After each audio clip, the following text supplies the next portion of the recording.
Friends, welcome to our channel Reorient. आज मैंने provident fund के ऊपर एक डिटेल वीडियो बनाया है, आइए देखते हैं। इस वीडियो में हम देखेंगे what are the types of provident fund, what is the difference between recognised provident fund and unrecognised provident fund, contribution of provident fund with employer and the employee, और लास्ट में देखेंगे income tax implications on contribution and withdrawal of provident fund. चलिए इस video में अंत तक आप बने रहिए। 4 टाइप्स के प्रोविडेंट फंड होते हैं। नंबर 1, स्टैट्यूटरी प्रोविडेंट फंड, जो गवर्नमेंट इंप्लॉइज के लिए है, प्राइवेट सेक्टर इंप्लॉइज के लिए ये एलिजिबल नहीं है। Number 2, recognised provident fund and number 3, unrecognised provident fund. ये दोनों प्राइवेट सेक्टर इंप्लॉइज के लिए है, इसमें डिफरेंस है वो मैं आपको बाद में बताऊंगा। और नंबर 4, पब्लिक प्रोविडेंट फंड, जो जनरल पब्लिक के लिए है। Statutory provident fund is a provident fund which is established for government employees, universities, educational institutions, यानी प्राइवेट सेक्टर एम्प्लॉइज एलिजिबल नहीं है फॉर स्टैट्यूटरी प्रोविडेंट फंड। आप प्राइवेट सेक्टर में job करते हैं और 20 से ज्यादा एम्प्लॉइज है, then provident fund is mandatory. Then आपके लिए है recognised provident fund and unrecognised provident fund. ये रिकॉग्नाइज्ड और अनरिकॉग्नाइज्ड क्या है? अगर जो फंड का ट्रस्ट है वो approve by the income tax department, then it is known as a recognised provident fund. और इनकम टैक्स ने अप्रूव नहीं किया है, देन इसे अनरिकॉग्नाइज्ड प्रोविडेंट फंड कहते हैं। डिफरेंस क्या है रिकॉग्नाइज्ड और अनरिकॉग्नाइज्ड में? इनकम टैक्स में कुछ डिफरेंसेस है। जो फंड इनकम टैक्स डिपार्टमेंट ने अप्रूव किया है उसमें कुछ इनकम टैक्स में बेनिफिट्स हैं जो अनरिकॉग्नाइज्ड प्रोविडेंट फंड में नहीं है।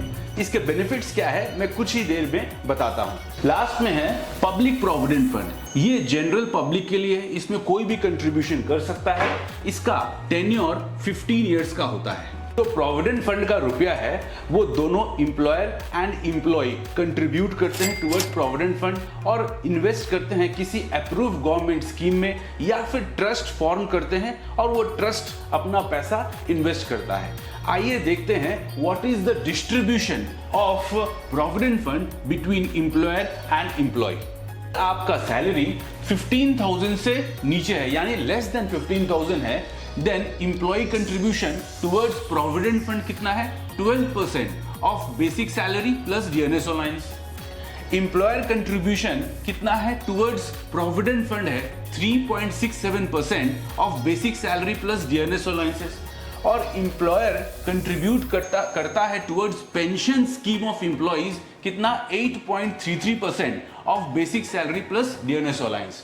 लेकिन पेंशन स्कीम में मैक्सिमम आप 1250 रुपया तक ही कंट्रीब्यूट कर सकते हैं। आपका सैलरी 15,000 रुपए से ज्यादा है, यानी more than 15,000, then employee contribution कितना है towards provident fund? 12% of basic salary plus dearness allowance. Employer contribution कितना है towards provident fund? 3.67% of basic salary plus dearness allowance plus 8.33% of basic salary plus dearness allowance minus 1250। ये 1250 ये वाला रुपया है जो एम्प्लॉयर ने पेंशन स्कीम ऑफ एम्प्लॉइज में कंट्रीब्यूट कर दिया है। आप पेंशन स्कीम में 1250 रुपए से ज्यादा एम्प्लॉयर कंट्रीब्यूट नहीं कर सकता है, तो मैक्सिमम 1250 है। देखते हैं इनकम टैक्स का क्या इफेक्ट है on these 4 types of provident fund. पहला देखते हैं statutory provident fund. Number 1, employee contribution क्या होगा? 80C में आप डिडक्शन क्लेम कर सकते हैं इनकम टैक्स के अंदर। एम्प्लॉयर कंट्रीब्यूशन का है that is exempt under statutory provident fund. Interest income जो आपको होता है that is also exempt under statutory provident fund. और रिटायरमेंट पे जो आप पैसा विड्रॉ करते हैं that lump sum amount is also exempt under statutory provident fund. अब देखते हैं रिकॉग्नाइज्ड प्रोविडेंट फंड में क्या है। एम्प्लॉय कंट्रीब्यूशन यानी आप कंट्रीब्यूट करते हैं जो, वो 80C में आप इनकम टैक्स में डिडक्शन क्लेम कर सकते हैं। एम्प्लॉयर का जो कंट्रीब्यूशन है वो एग्जेम्प्ट है up to 12% of basic plus dearness allowance. Interest income जो है वो एग्जेम्प्ट है up to 9.5% per annum interest rate. और रिटायरमेंट पे या जब आप पैसा विड्रॉ करते हैं due to ill health, transfer of job या शटडाउन ऑफ कंपनी या retirement after 5 years of service, then ये पैसा एग्जेम्प्ट है।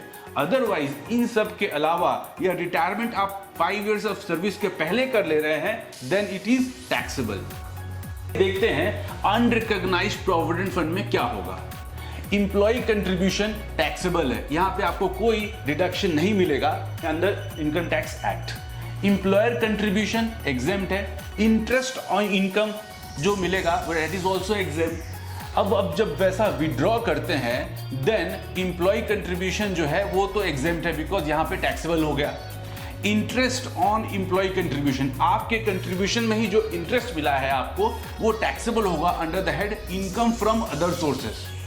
जो इंप्लॉयर का कंट्रीब्यूशन मिला लमसम वो टैक्सेबल होगा अंडर द हेड सैलरीज, और जो इंटरेस्ट ऑन इंप्लॉयर कंट्रीब्यूशन है वो भी टैक्सेबल होगा अंडर द हेड सैलरी। जो पीपीएफ है यानी public provident fund, general public के लिए जो है, उसमें अगर आप कंट्रीब्यूट करते हैं देन आपको 80C में बेनिफिट मिलेगा यानी डिडक्शन मिलेगा अंडर इनकम टैक्स एक्ट। इस पे जो आप इंटरेस्ट अर्न करेंगे वो भी एग्जेम्प्ट है एंड पैसा जब विड्रॉ करेंगे वो भी एग्जेम्प्ट है। फ्रेंड्स, होप ये वीडियो आपको अच्छा लगा होगा। अगर आपके मन में कोई सवाल है, क्वेश्चन है, तो आप हमें कमेंट बॉक्स में लिख के पूछ सकते हैं। अगर ये वीडियो आपको अच्छा लगा तो आप इस वीडियो को अपने फ्रेंड्स, फैमिली मेंबर्स के साथ शेयर करें और हाँ, हमारे चैनल को जरूर सब्सक्राइब करें। धन्यवाद।